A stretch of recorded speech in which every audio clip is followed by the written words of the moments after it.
Okay, so our next speaker is Brendan Fenerty from the University of Arizona, and the title of his talk is Make No Bones About It, Pyritization Contributes to the Discoloration of Stained Fossil Bones in the Aucilla River, Northwest Florida. Brendan. Thank you. Thank you, Vaughn, for your help. I want to first start by thanking the Aucilla Research Institute and Jim Dunbar in particular for inviting me back to Monticello to be a part of this conference. I haven't been back to Monticello in about a decade since I last worked with Jim and a number of colleagues from Texas A&M University working on the geoarchaeological investigation of sites in the Aucilla River, the Aucilla River, and elsewhere here in Northwest Florida. So it is an absolute privilege to be back and to be involved in this realm. As a geologist, I get to wear a lot of different hats, and I will confess that I'm stepping a little bit outside my wheelhouse. I'm getting to put on my geochemist hat today. But nonetheless, I really do want to thank these people and you yourselves for being here and taking the time out of your day to learn what we have to teach. So I want to also state that this is very much preliminary. This is exploratory research, which in that case, for me, makes it that much more fascinating.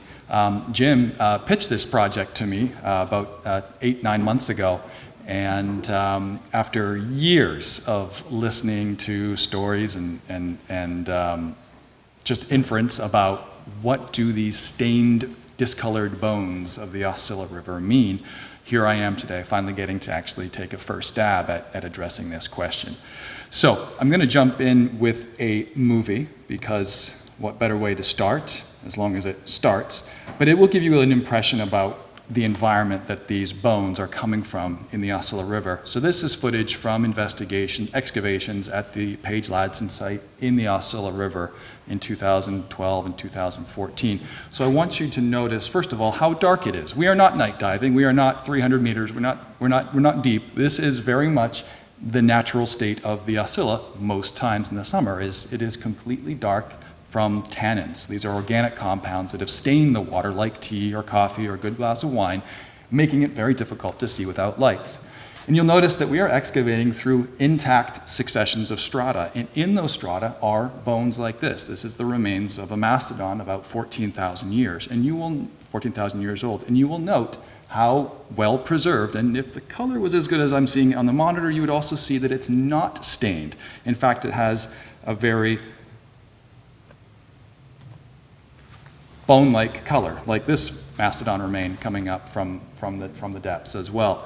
So there's a clear distinction between the color of bones that are excavated from stratified sedimentary successions below the surface of the Aucilla and the color of bones that are often found what we would refer to as exhumed, or having been eroded from their primary depositional context. So again, getting back to the question of, well, what changes? Why are these bones stained? Why are they darker than their counterparts recovered from stratified in situ contexts?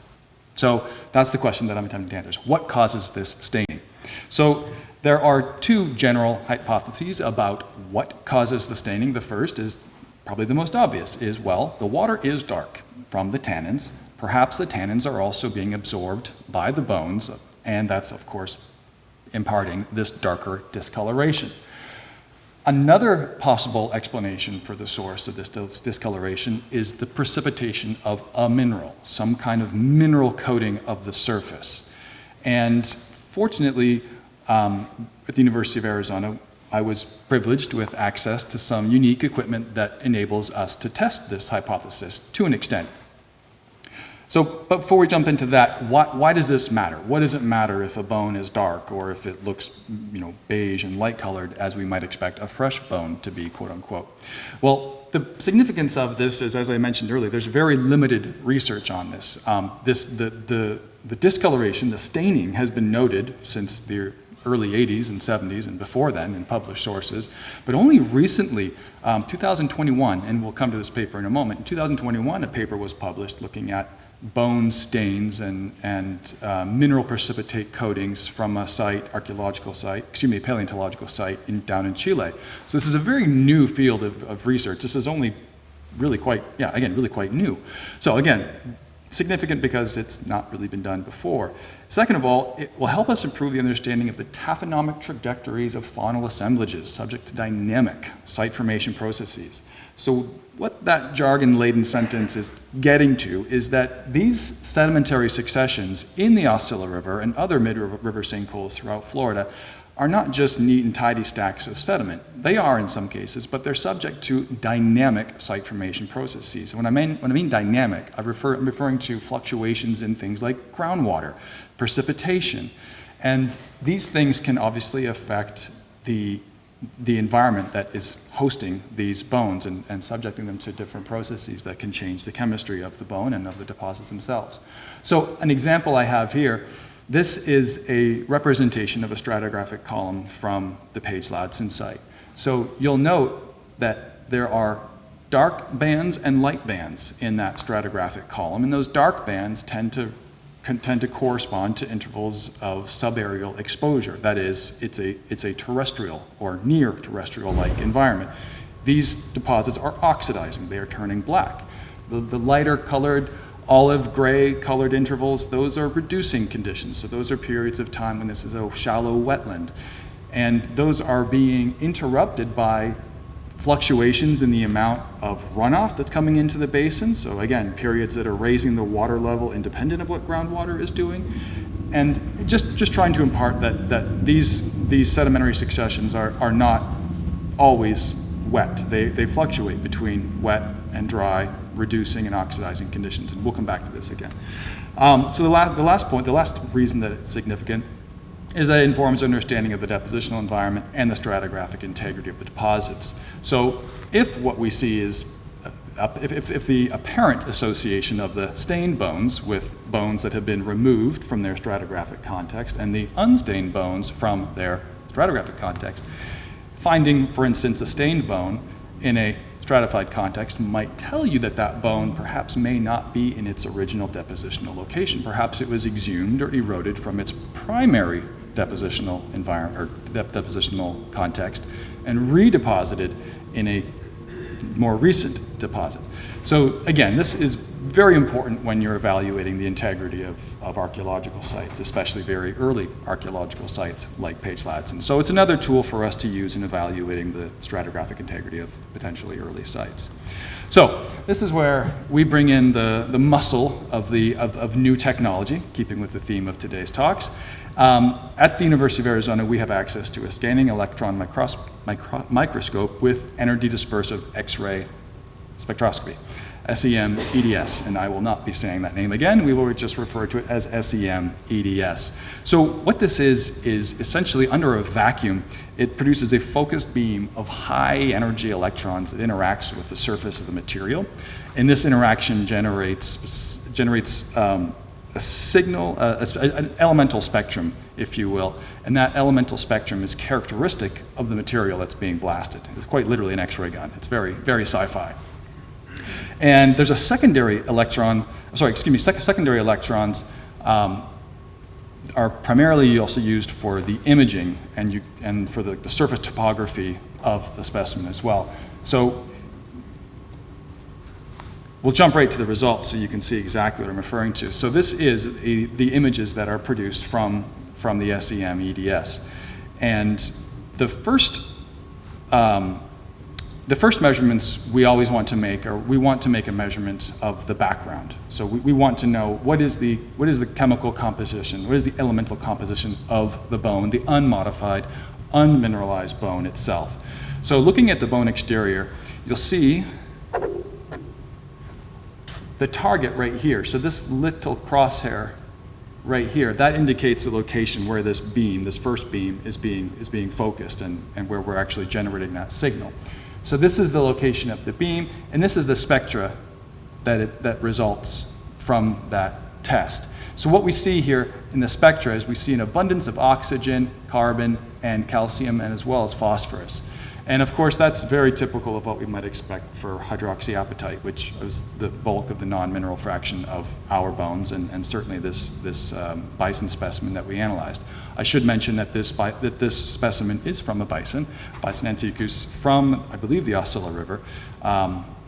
but from a non-stratified context. This is one of the bones that was recovered as a lag at the channel bottom. So again, the exterior we wanted to basically quote unquote calibrate. We want to get a background. And sure enough, we are dealing with an unmineralized bone. And again, the elemental profile for that initial test is very much hydroxyapatite as expected. So I mentioned that tannin staining could be a possible explanation for a contributing factor to this staining. And sure enough, we did measure a spot immediately next to. So if I toggle back and forth between the two, you'll see that that initial test was on the white, unstained portion of the bone. This time we're looking at the darker discolored portion of the bone exterior. And so we see a little different elemental profile. We see carbon spike up about 20%, so it's a carbon-rich, oxygen and calcium, of course. Calcium, presumably, background, it is a bone after all. So this could allude to some kind of organic staining, tannin-derived. Hard to say. That's a different series of tests. We're trying to test more so for mineral precipitates. This, in this case, is not a mineral precipitate. This is just an odd organic-rich stain on the bone. So this could be speaking to some combination of perhaps a mineral precipitate, as we'll see in the next, and an organic stain. So moving to the interior of the bone, again, we want to do that test. We want to make sure that we're not dealing with a mineralized fraction. So again, we tested the interior of the bone. There's the test right there. And again, we see the same results: oxygen, calcium, phosphorus from carbon-rich. Again, we're capturing the elemental representation of the raw hydroxyapatite. Now, this is where things get interesting. So we noted, and even in this photo here, I'll show you, we noted that in the background here, you'll see these very white, looking spherules. And they occur not just in the interior, but also on the exterior of the bone. So using the SEM EDS, we have the ability to actually zoom in and target those individual spherules. If you look at the scale here, this is 20 microns. So we are, for the sedimentologists among us, we are well below the silt size category. We're looking at, coming into the clay size fraction, if you will. Still a few little ways out. But nonetheless, we're able to look at those spherules exactly and to test those spherules to see what their elemental composition is. And sure enough, we see a very different signature in the spectrum, in the signal. So again, here we see a bump up in iron, sulfur, and oxygen. And this is consistent with the mineral pyrite, which is a very common mineral in reducing conditions. And specifically, the formation of this pyrite, which is referred to as framboidal, just how these aggregates form together. They form like a raspberry or like a berry-like structure. In any case, we note that these pyrite spherules occur not just on the interior, as I just showed you, but also on the exterior. So again, we've targeted this spherule here, and sure enough, we see a similar profile in terms of the iron, sulfur, and oxygen elemental abundance. So again, we've identified pyrite as the composition of those spherules. All right, so what does this mean?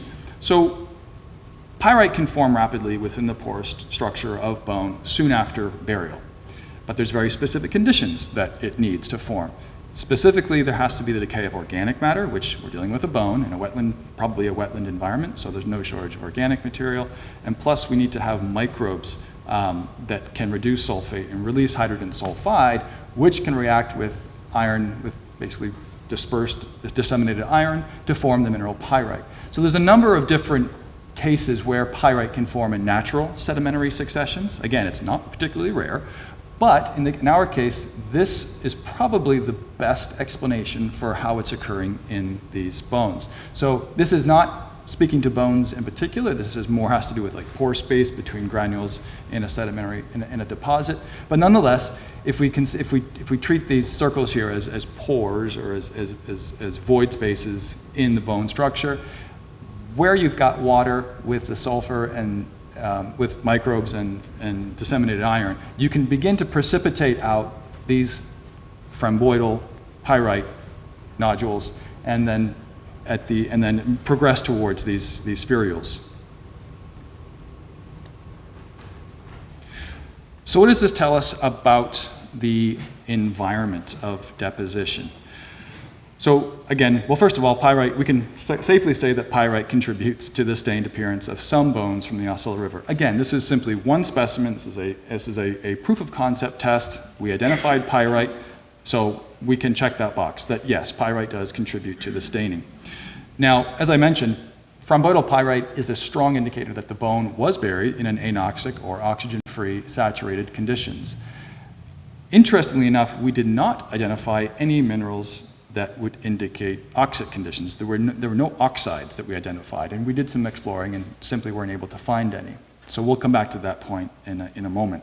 But I did want to bring up that this bone, which was again recovered, isolated in a lag at the river bottom, did contain evidence that it was buried, as it should. So I mentioned previously that work is now being done on fossil remains from the coast of Chile. Now, these bones were similarly deposited in a wetland environment on the coast of Chile that was then inundated by the post-glacial rise in sea level.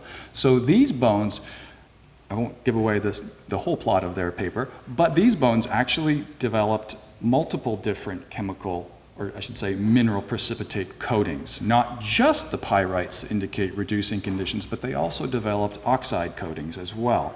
So what their paper is arguing is that these bones, through the chemical composition of the stains, actually record the transition from a terrestrial wetland to inundation by sea level, or by sea level rise, and then exposure to the higher oxygen, free oxygen content of ocean water. So you're essentially getting almost like a timestamp, if you will, although difficult to constrain time, but a timestamp of the transition between environmental conditions that impose the different stains on these bones. So that's going to take us to one of the key conclusions is that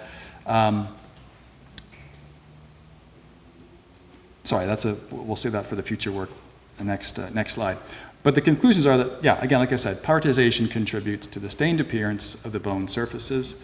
The tannins absorbed upon exposure to flowing water likely also contribute. Again, we cannot rule that out. The technology I'm using is not capable of differentiating tannins. That's a entirely different chemistry, if you will.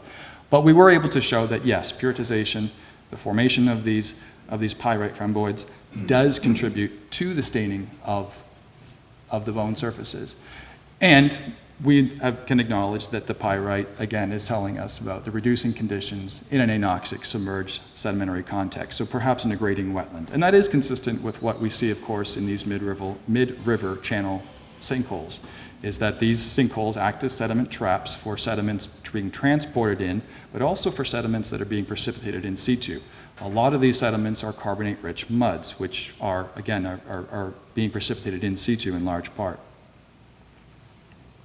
So, as I mentioned, this is very much a work in progress. It is exploratory. This is, again, a proof of concept, and I'd like to think that the implications of this research are more significant than the results so far.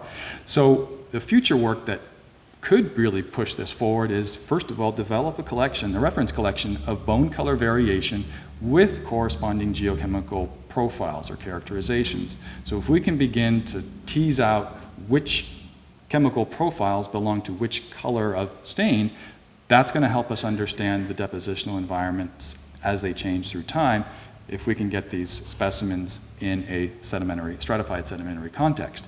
Which leads me to the second push for future work is if we can collect these bones from stratified contexts with their host sediments, doing similar research on the sediment themselves, basically creating pairs, matching the bone with the sediments, could really help us understand the environmental scenarios contributing to bone staining.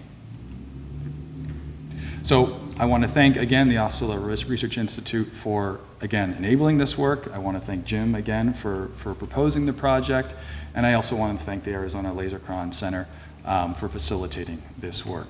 So with that, I will open it up for questions or comments. Thank you for your time.